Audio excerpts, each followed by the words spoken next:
Great.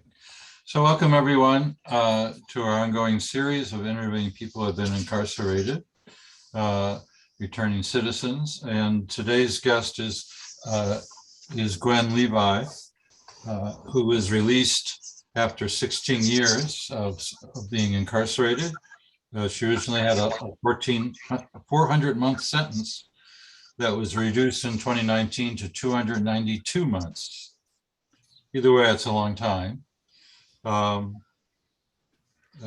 then during the CARET Act's home confinement she had home confinement, but was returned to prison after being labeled an escapee for missing a check-in during a computer class. At that time, her plight gained media attention and led a judge to grant her compassionate release. So Gwen now advocates for reform and justice for those still incarcerated. So welcome, Gwen. So happy that you can join us. And maybe we could just start out by, if you could share some personal information about where you grew up, what your family of origin was like, some things like that. Well, hello, everybody. I'm glad to be here. I thank you all for allowing me to share my story and hope that it will help someone. I think that's the reason why we tell our stories, especially coming from Baltimore,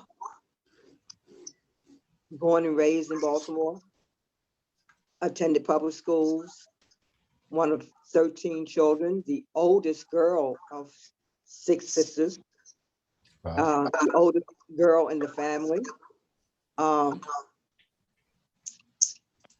Very spiritual family, not so much church going, but spiritual. I think they mostly live the principles of God. They lived a godly, principled life. My mom, I don't know, it was always just do the next right thing. It was the way I was raised. Family was, I guess, the most important thing to me, and still is. Like I say, my mom was just awesome. My mom is awesome. She's 94 years old. She's still living. And she's healthy, wealthy in mind and in every way that you could imagine. And she's still the matriarch of the family. She still is involved in everybody's life. So I've learned from growing up in a family of mothers and grandmothers who lived in the household with me. A lot of influence from them and the way that they lived. Like I said, it was, if we can help someone, they lived a life of service and still do. And I guess that's where I get that inclination to help or to be of service. Yes. And what kind of educational opportunities did you have growing up? Great. I'm ashamed to say that back in those days, they had what they call accelerated schools. So you could go from 3rd grade to 5th grade and proceed through your education like that. And so I was an avid reader, loved to read. And until my, I guess, 11th grade, and I met my husband, which turned my whole life around. Left school, didn't graduate, had all the potential in the world, all the support in the world to graduate, but I took her where my path detoured when I met my husband. My path completely detoured. And I began to live a whole completely different lifestyle from the one that my family or I had intended. That lifestyle led me to sit here today as a formerly incarcerated person. Yeah. Good. Everyone, those who aren't muted, please mute, okay? That's important. Thanks. I'm sorry, I didn't catch the last thing you said, Gwen. After I met my husband, that lifestyle that I began to live led me to where I am today. Uh-huh. It was totally different from the one my family had planned or I had planned. How was it different? It was one of criminality, Uh-huh. not going to college, uh, a good man, but Mm. his lifestyle was of like I said, criminality. We got involved in drug dealing, drug selling, Uh-huh. and like I said, that was the beginning, and it led me to the path that I am on now. Uh-huh. It led me to change my whole lifestyle, leave Baltimore, because I knew I couldn't live that lifestyle around my family or around my friends, so we left Baltimore. And I embarked on a journey of what they said, my conviction, conspiracy to sell drugs. I see. So that's what you were arrested for? Yes, that was my charge, was conspiracy to distribute. Uh-huh. And like I said, in 2004, I was sentenced in 2006, and that was after years. And I must say that was after years of misunderstanding who God was. It's my phone. Sorry about this, folks.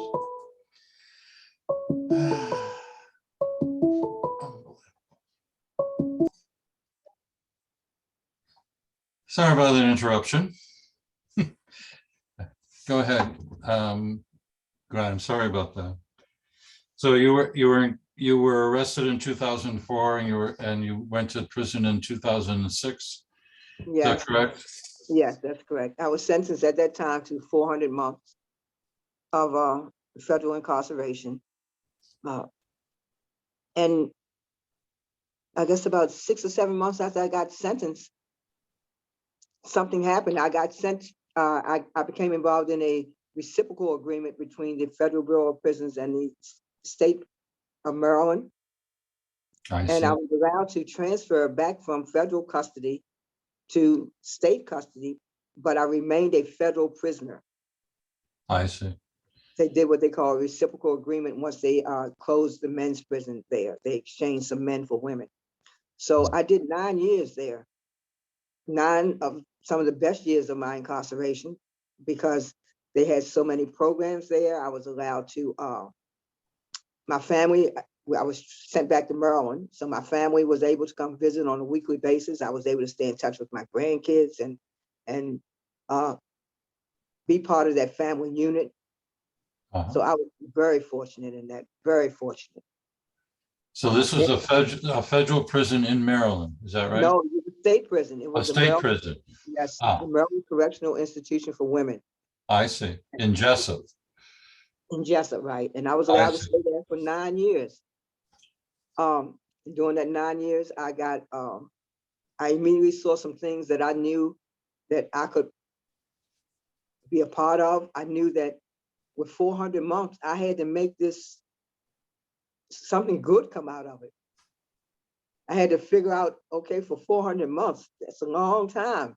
You know, I'm gonna get out. I'm gonna get out. I'm gonna get out. I kept telling myself, but in the meantime, what do I do? How do I make this still a good life for me? How do I make this still? How do I learn from this? How do I change? Is what I really wanted to do. How do I change? And I immediately saw that there was opportunities for me to change. There were classes I could take. There was religious programs I could get involved in. I uh, I knew that in order for me to make it work, I had to live inside of the prison and not try to control my family from outside. I had to make sure that I had to do some self-care, basically, you know. Mhm. Yeah. And my self-care involved taking classes, uh, becoming a part of groups. I helped form a women's group there after I saw along with other women, the need for seniors not having anything to do, for seniors not, then our needs weren't being addressed at that time.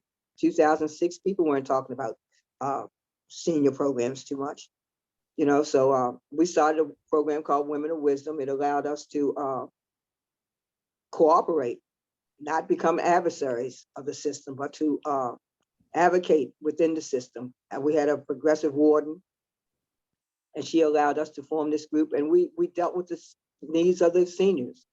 We formed programs. We had people come in. Federal judges did our program. I met Mary Pat Donelon there. Organizations like Maryland Cure. Mhm. There were so many there were organizations that came in and did so much good work there that I was able to connect with. I can't stress what those connections did throughout my incarceration and once I got out. Those same connections that I met in the beginning days at Jessup were the same connections and the same organizations that I encountered when I got out and that assisted me upon my return out.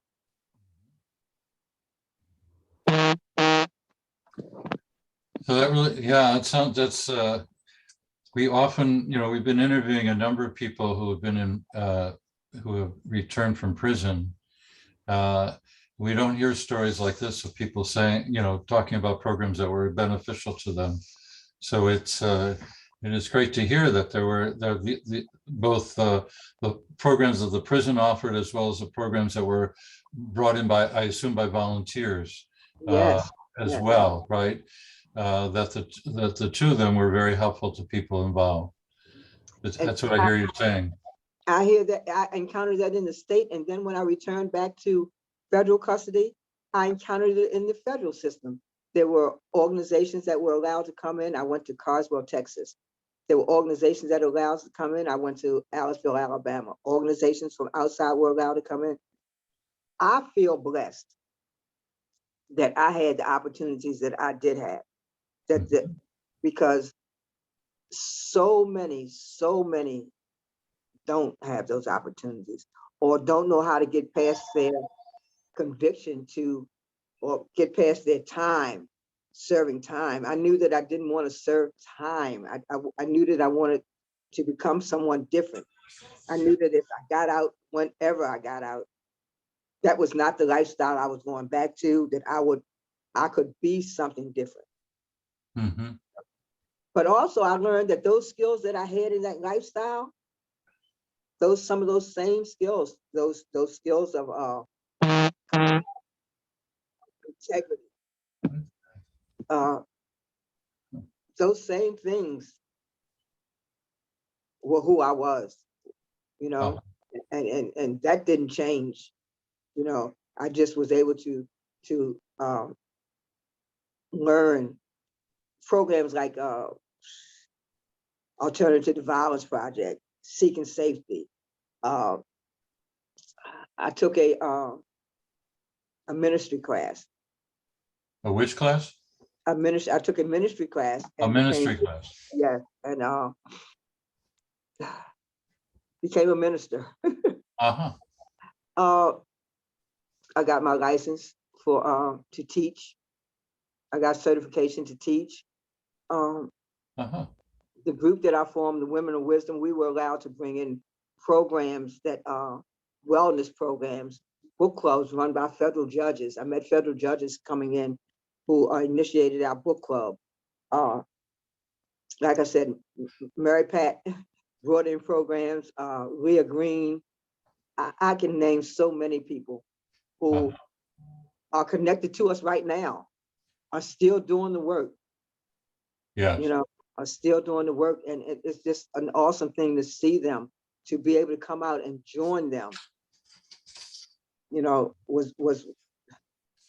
Was surprising to me. I knew once I found out that I was coming home.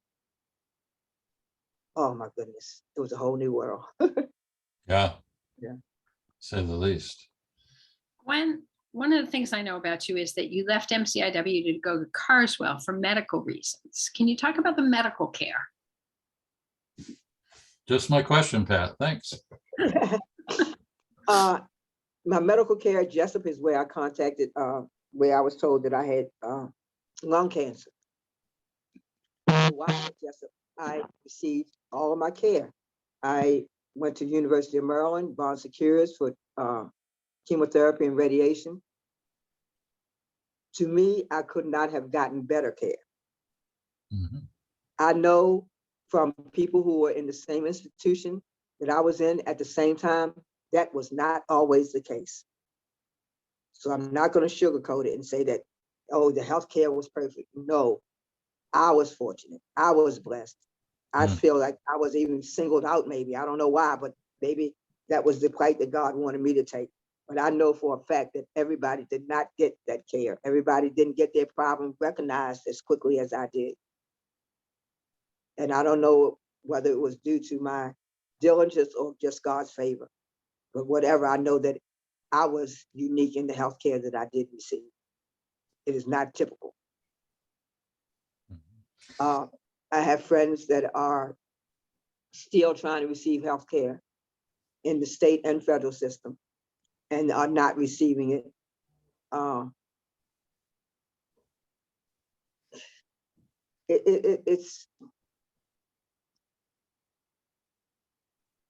It's like you're on a what do you call it? Like somebody's throwing darts.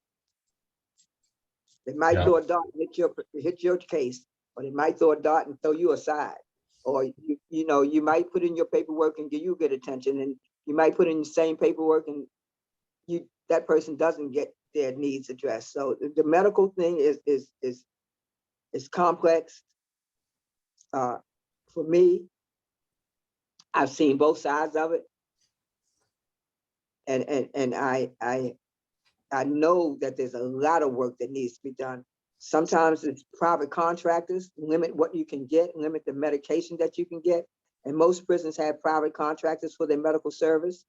So, and it creates problems where people don't always want to pay for the treatment. They don't always want to pay for your medication. Uh-huh. We know that, this is Bob, we know that Maryland doesn't have private correctional institutions, but it has private medical services. Correct. And going back, I don't know, probably 15 years or so. And prior to that period of time, when it was state provided, I think it was substantially better. And with the private contractors, it's declined a great deal. I don't know Virginia, I don't know DC, but I don't know the federal system, but I know the state system in Maryland, and the provision of medical services has declined greatly under the private providers. Yeah. Same way, federal and state, same way. It's horrible what they're allowing privatization to do to our prison system. It really is, because it's about cost to them, not so much compassionate care. Yeah. Oh, you're on. Okay. What about turning from the medical care? Thanks for sharing all that. What about the quality of the food service? What was that like?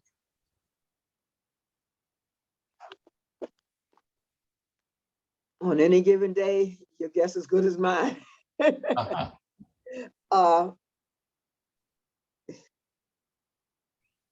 You get 3 meals a day. The blessing came if you had commissary. And commissary was determined by your family or friends. Right. Commissary, I must say, is a necessity if you want to eat healthy.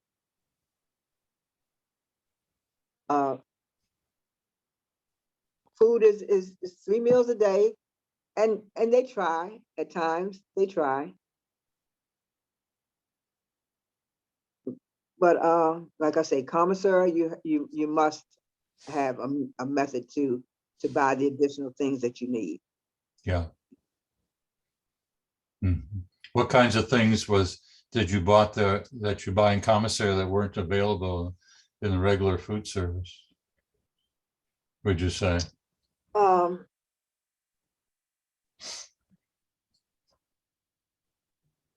fish, seafood, Mhm. that you get that often, more natural foods, uh, sugarless foods, food that didn't have a lot of sugar or a lot of what do you call it? Additives added to a more natural product you could get. Uh, you got the bare basics. You got breakfast, lunch, and dinner. Breakfast might be cereal. They would go through the food chart, but the type of foods that they used for that food chart was kind of crazy. So yeah, it commissary allowed me. Uh, you could buy dry vegetables. Mhm. You know, you could buy, like I say, more healthier products. Yeah, But for the person who ate 3 meals a day and only had the food service to provide for them, they had to be very, very disciplined, or they got health problems. yeah, Diabetes, overweight, uh, all kinds of health problems from their basic diet. yeah. Yeah, I'm not surprised by that.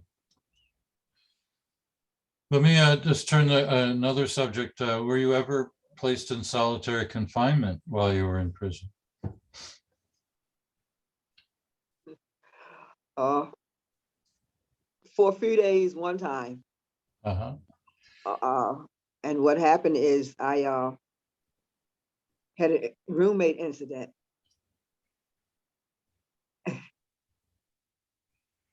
I had a roommate incident, and I told my son, I said, son, I called home and I told him, I don't know how this is going to be resolved, because I don't think we can live in the same room together anymore. And Mm. I say, so if you don't hear from me in a couple of days, call and check and find out what's going on. And So you, instead of him calling me, instead of him waiting a couple of days, he called the prison and told him that he thought his mother was in danger, which I wasn't. I see. But he thought his mother was in danger, and they removed me from my cell and took me to segregated housing, which is Wow, solitary. I see. And guess who my savior was, who got me out of segregated housing? I don't know. Our illustrious former Congressman Elijah Cummings. Oh, My son called Mr. Cummings, and Mr. uh-huh. Cummings called down to the warden, and she came to see me, and I told her what was going on, and 3 days later I was out of segregated housing. I was out of, Uh-huh. thanks to Mr. Cummings. That's the kind of man he was. That's the kind of congressman he was. He would get involved in his constituents. Yes, I he would. see. Uh-huh. And when you were in the, I know others who have been on segregated housing for years, years. I know a couple of people down at Jessup who had escaped. Mary Pat will know, I'm not going to call their names, but who had escaped and had been on segregated housing for what, 15, 16 years or so. Mhm. Uh, yeah, it takes its toll on your mental attitude. Uh,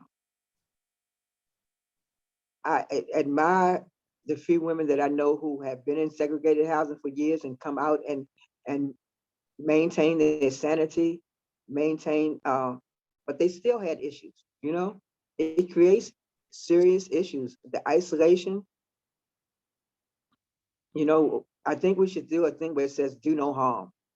Every Right. action we take should do no harm. And if people look at isolation, it has to do harm. It has to. Yeah, that's certainly the case. There's been all kinds of evidence for that. That's been research that was done over the last 20 years that's shown that quite dramatically, actually, that long-term isolation is really just very destructive to a person's soul, personality, etc.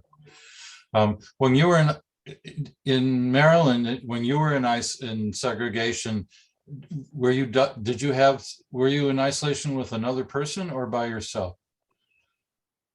I was in isolation with another. They had a second person in the cell. Yes. And what was that like?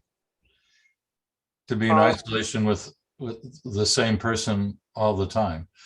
Well, like I say, it was only 3 days, Yeah, so it wasn't too bad. It was more of a, you mind your business, I mind my business, you yeah. know? Okay. I was just kind of like devastated that I was there, so it wasn't too much conversation going on. It was like just me mentally reflecting. And I think I, I would assume that that's what most people do in isolation, is a lot of mental reflecting, which allows you to internalize everything, I think, you know, maybe to blame yourself, because I started like blaming myself for why I was there. Hmm. Right. Good point. Um, hmm. Prison authorities often say that, at least I've heard some prison authorities say this, that uh, deployment of solitary is essential to maintaining security in a prison. What's your view about that statement?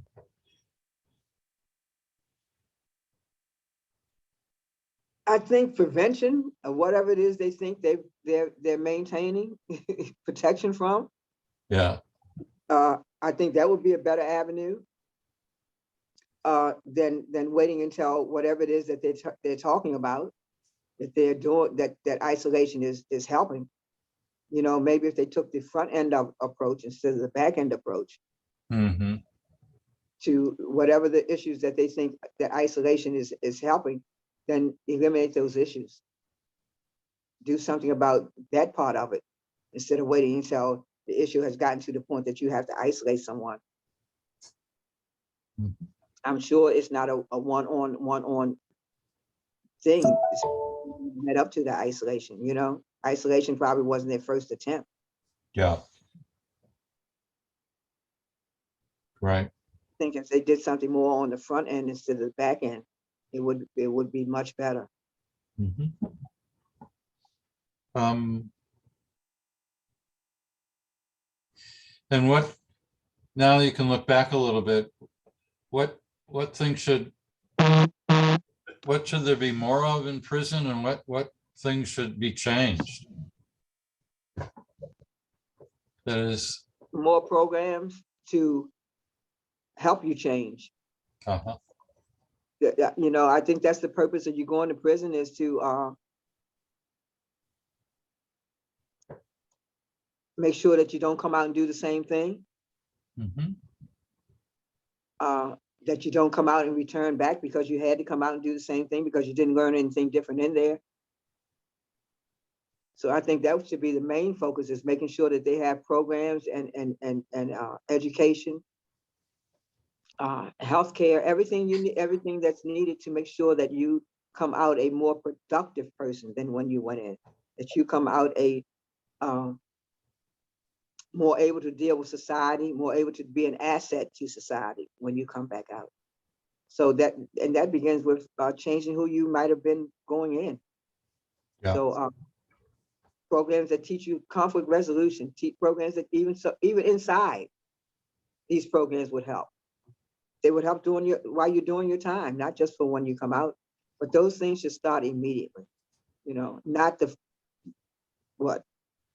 90 days before you get free, they put you in a reentry program. Come on now. Person did what, 15 years, and you're gonna give them 90 days or 60 days of a reentry program? No, I don't think so. I think that reentry program should start from day one. Yeah. Right. But you did say there were at Jessup a fair amount of programming, though, right? That there were you did say there were these opportunities that you took advantage of. But I think I was able to take advantage of them because I had a mindset already. What about those who don't know the difference, who don't, you know, I actually knew that I was doing something wrong my whole life. I actually knew that, Uh-huh. you know, and I lied to myself to say that because I did I didn't cheat anybody. I didn't rob anybody. I didn't prostitute myself. Okay, I'm good. You know, I'm not that bad. Uh-huh.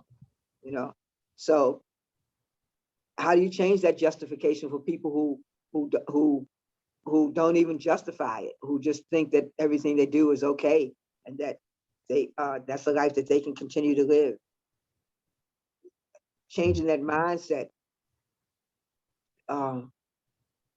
It's not just about, can I take a program, but how do you get a person to realize that they need to take a program? You know, Mm. I don't know if I'm saying it right, but I know that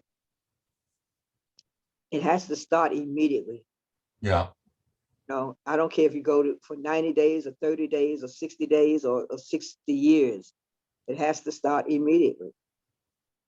right, They can't wait until the last end and say right. they're going to do a reentry. And I'm hearing you say that it doesn't usually start immediately. No, it doesn't. Yeah. It doesn't, and it's not even encouraged immediately. Mhm. You know, Yeah. some programs, if you don't have a certain amount of time, you can't even participate in them. Yeah. What did you see? What was your experience with people? Were many people addicted in prison, and did they suffer from different mental illnesses? And in what ways was that handled within prison?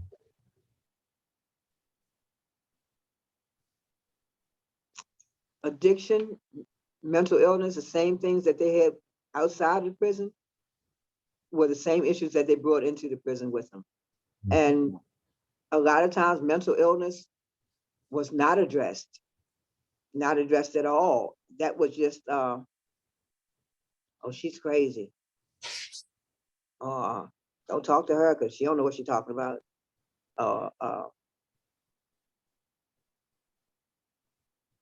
They weren't, I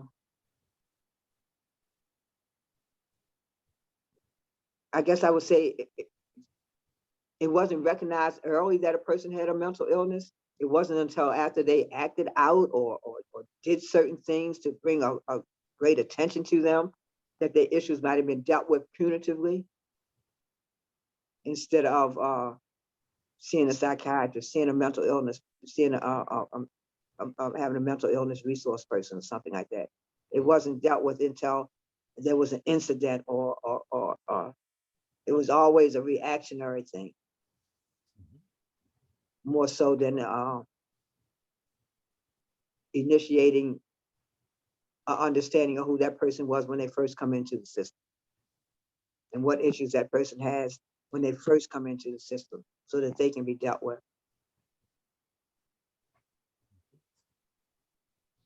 And was there a lot of illicit drug dealing within prison walls? And how complicit were staff in that? Not only residents, but staff, vendors,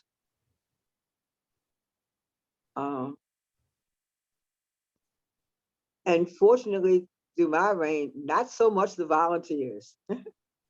I don't know any volunteer who was doing anything that they weren't supposed to do. They were all trying to do the best they could to help us. So I wouldn't put volunteers in that category, but everybody else had their hands in the back. Uh-huh. Yeah. You know, it was you saw it, you knew who the people were, but you didn't, you didn't get involved in it. You didn't say anything unless you were involved in that yourself, Mhm. And I must admit that my first years of incarceration, I did not stop doing what I was doing. My first few years of incarceration, not on this, I was been incarcerated more than once, twice.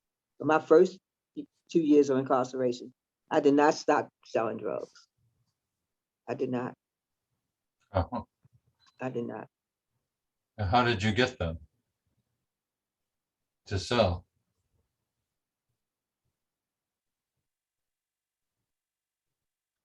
How did, Do it outside contact. uh-huh. through an outside contact. Uh, There are opportunities that you take advantage of. And that's what I did. I took an opportunity of an employment opportunity. Going in my second time, I realized that that was not a path that I wanted to ever take again. So my second incarceration was totally different from my first. Hmm.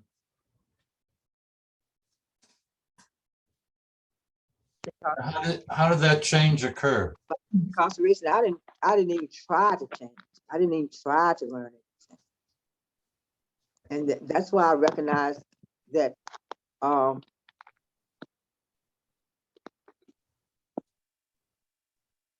person has to come to that mindset. Person has to get in that mindset that they want to change and see opportunities to change. With my Yeah. first incarceration, I didn't see any opportunities to change. Sorry to say, I was in DC jail. Totally different. And I didn't see the opportunities to change that I saw when I got into later years. It could have just been me. You know, maybe I wasn't looking for the opportunities, but I didn't see them. So different places, different facilities, different, you know, attitudes, but a lot of times the complacency allows, I mean, you see people high. You know, you see these women high and you just let them go about being high every day. And, you know, you don't figure out, well, what's going on with her?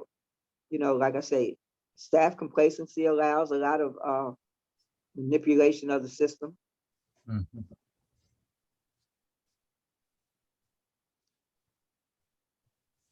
And it is a lot of drug use. It is, because people are trying to cover up their emotions. They're trying to not deal with the reality of their situation. So they're doing the same thing they did on the outside, you know? Yeah. And it's allowed to go on. Like I said, complacency. I think now in our later years, more is being done now to consider drugs as a mental health issue or a health issue than years and years ago when it was just a criminal drug use attitude. You know, so I think more help is being done now than it was years ago, but there still needs to be a lot done. Yeah, I was going to say it's still a very common perception of looking upon drug use not as a health issue. Well, I've asked a number of questions. You've been very forthcoming. I appreciate it. Maybe there are people here online now who would like to ask a question or two. So if you would, if you want to raise your hand or just unmute yourself and ask your question, that would be fine too. There's a question in the chat. McGinnis. Yes, I have a couple questions that have to do with programs offered for women. And my understanding, at least for local jails, is that women often don't even get programs, or not nearly as many as men. And what are the differences that you see? And then the second part of that is, what programs do you think really must be made available to women? Well, I totally agree with you. There is less programming for women. Just recently, they've just even started recognizing that we need any programs separate. You know, most programs were tailored for men and they were men's programs. You either got participated in them just as they were designed.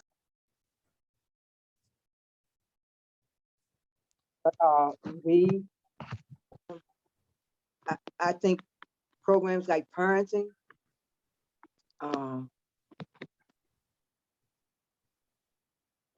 alternatives to violence programs, those kind of programs that teach you self-worth, programs that recognize,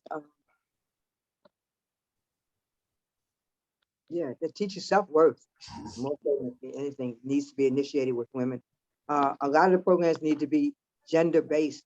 Well, so a lot of our programs were just men's programs that we were allowed to take. They didn't take into account the differences in women's attitudes or thought patterns or anything else. So now that we have these gender-based programs, I think that it's going to help a lot, but there's still so much needs to be done. We have less programming for women. And the thrust needs to be continued to bring those programs in to make sure. COVID did a great injustice, a setback, you know, for the last couple of years. So there needs to be a push right now to make sure that the volunteers are let back in, that programs are being get started, you know, restarted again. When I've heard jail personnel to my face tell me that women who are incarcerated are so much more difficult to deal with than men. I mean, that strikes me as baloney, but what's your reaction to that? And do you have any sense of why that would even be said? My reaction is we have more issues than men.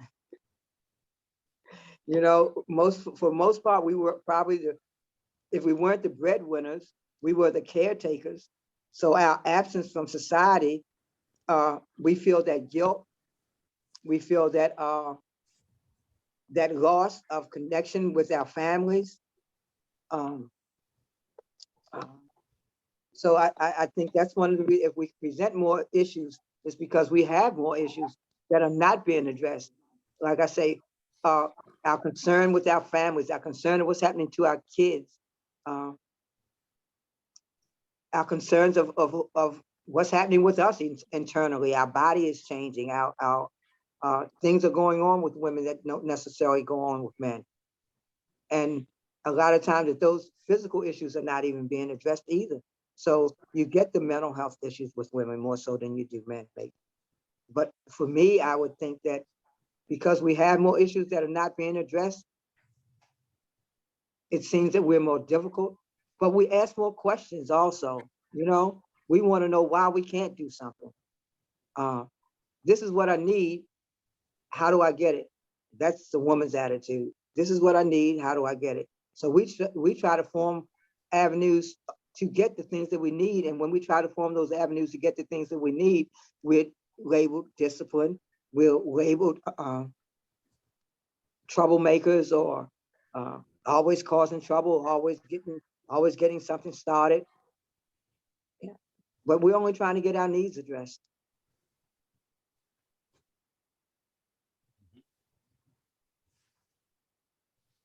Rachel. I'm curious about women's personal care, in particular, like availability of menstrual products, and whether you felt you had access to enough tampons, pads, things like that. Not really. And then sometimes, yes, it depends on what time of the month it was, and it depends on where you were. You know, at times they were available, but most times you had to buy them. Commissary, as I said before, commissary was integral to being incarcerated.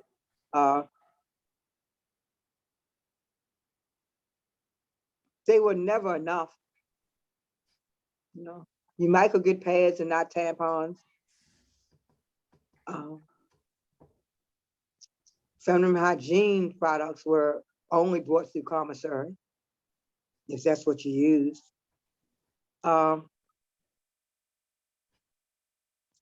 Like I said, women's issues were not really addressed. They're just recently starting to address those kind of issues, you know, of supplying free tampons, free pads. Not always so, and still not always happening now. A lot of times you still have to buy them in prisons and jails, special local.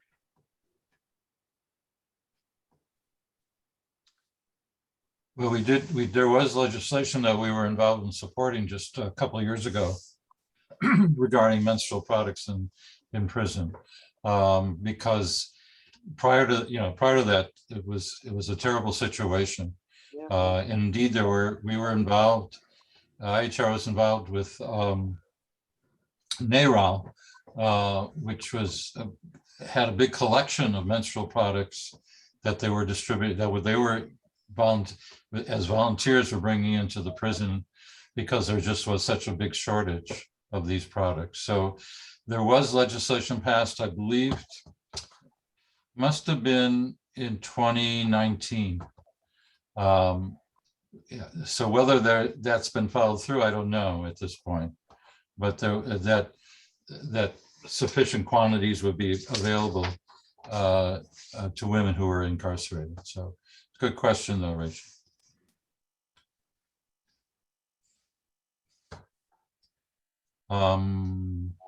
Sandra, did you have something you wanted to say? You have to unmute. There you go. I just put a couple of long things in the chat if people are interested. My experience, as I just wrote, with the two women who I had as pen pals through IAHR, both had a terrible time. One got released about 1.5 years ago and did not, unfortunately, stay in touch, but she had no family support, and I scraped money together to send to her for her commissary account, because otherwise she would not have been able to buy shampoo or soap or feminine hygiene products. And the same was pretty much true for my other pen pal, who was transgender and was treated with every manner of disrespect possible, and got cancer while she was incarcerated, and they allowed her to die. So unlike Gwen's wonderful treatment with cancer, that was not her experience at all. Yeah, that's what I was saying. I was unique. I really know that, because so many people that I see, I mean, I was there with them. They were not getting that kind of good treatment. They were not getting, they were not even getting diagnosed. It was, you need an x-ray, but you don't get an x-ray for what, 9 months? You might need to go out for a procedure, but private company that, no, we're not paying for that particular procedure, So a lot of times what the doctors are even recommending, the vendor, the private contractor, doesn't even want to pay for. So they say, no, we're not going to allow you to have that treatment. We're not going to allow you to have that visit. Yeah. I mean, it's possible that women are treated just overall more poorly than men. I was working with a number of previously incarcerated women a year ago, and they told me stories about women in local Virginia jails where they would only be given very limited menstrual products, and they would have to demonstrate that they were still menstruating to get more. Just horribly shaming, terrible treatment. And where was this, McGinnis? This was in some parts of like middle Virginia. In Virginia. Okay. Yeah, like local, not in Northern Virginia jails. Not that I'm singing their songs, but Right. these when we're talking about places in Rappahannock and places like that. Mm-hmm. I have another question. Were there ways in which you experienced racism while you were incarcerated, and in what ways did that manifest itself, if indeed you did?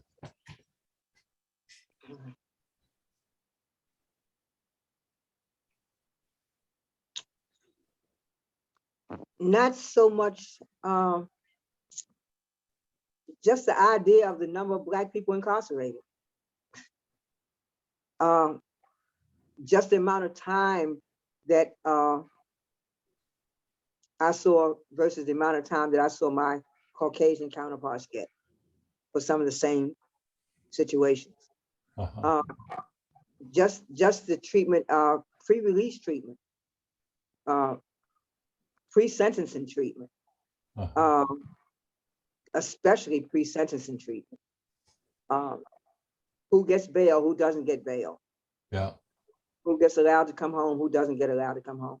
Those systematic types of racism was what I saw more so than one-on-one individual, someone attacking me because of my color or someone disliking me because of my color.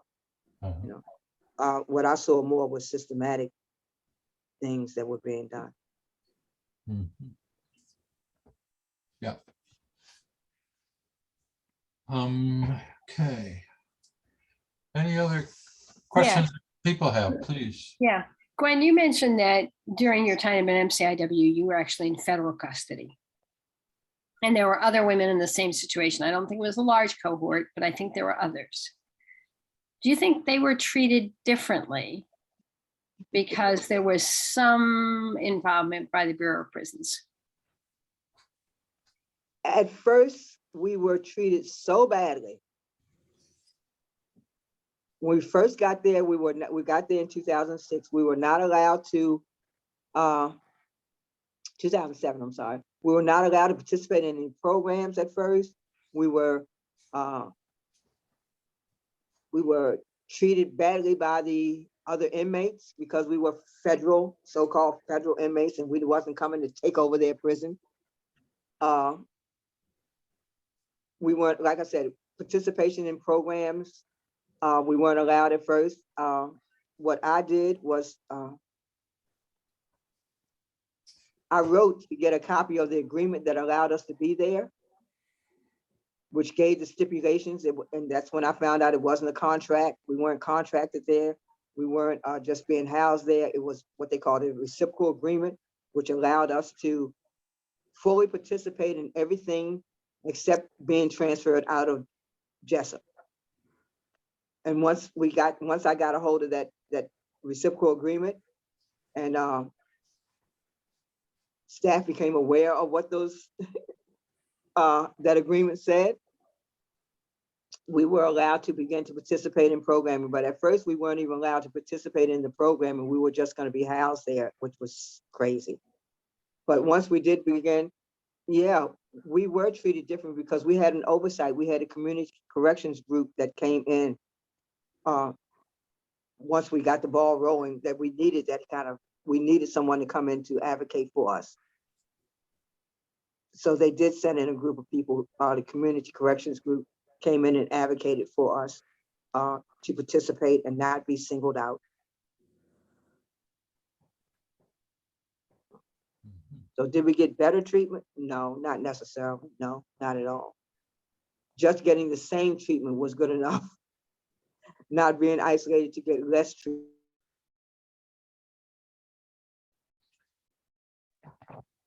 You know, one of the things that is not widely known, I think, at least it was something I only learned in the last few years, is that many states have reciprocal agreements with other states, and they often transfer prisoners, people incarcerated, to another state altogether, without certainly without the consent of the incarcerated person. Sometimes incarcerated people request to be transferred to another state for personal reasons, but often people, and IHR just recently received some calls from people representing loved ones who had been incarcerated in Virginia and were now in a prison in Nevada. And not only that, they were put in segregation in Nevada for long term. And they had, totally isolated now from their family on the other side of the country. And not even sure why they were transferred in that way. So it's there is all this dealing. I guess that's what I call it in human lives by shuttling them around to different places. It's quite disturbing, to say the least. Fortunate for us, they were asked for volunteers. So wherever you was in the federal system, wherever you were in the federal system, if your case was out of the DMV zone, this area, you were allowed to volunteer. And they only needed 60 women. But when we got down here and found out the situation, I think we only ever got like 39 or 40 because we told them don't come. But yeah, it was a volunteer situation. But like you said, treat it special, better know. We had to make sure that we were able to participate in the things that were available. That was our plight, being able to participate. And once we were allowed to participate, then things were, a lot of people didn't even recognize after a year or so, because I stayed there 9 years as a federal inmate. Right. A lot of people forgot all about that we were federal inmates because we Yeah. insulated ourselves so well into the system. Well, our time is almost up. So if there are any other comments or questions, happy to take them before we close up. I'd like to say one thing before I do leave. Please, please. Coming home and seeing what I left behind, knowing what I left behind, I encourage anyone and everyone to participate in the legislative system that's going on in our country, to make sure that the laws that govern your loved ones are fair and just. Find out what you can do as an individual, and get involved in the criminal justice system, because it is so unfair and so unjust going on. So that anything that you can do to talk to you vote, talk to the people that you vote, let them know what's going on, what you think is going on in your community or your loved ones. We must participate in the system in order to make the changes. We can't just say, oh, this is bad and this is bad and this is bad and this is bad. We have to participate in order to make the changes. And so I just encourage everyone to participate and talk to the legislators and try to get some changes done. Excellent advice. And counsel. Any other comments or questions? If not, I really thank Gwen for giving her time and sharing her story.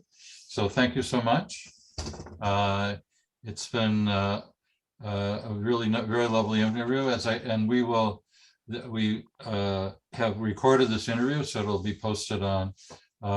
We have a YouTube channel, IAHR YouTube channel. You can find it there, or there will be a link to it on our website as well. So thank you so much, Gwen. I really appreciate your help. Thank you all. Yeah.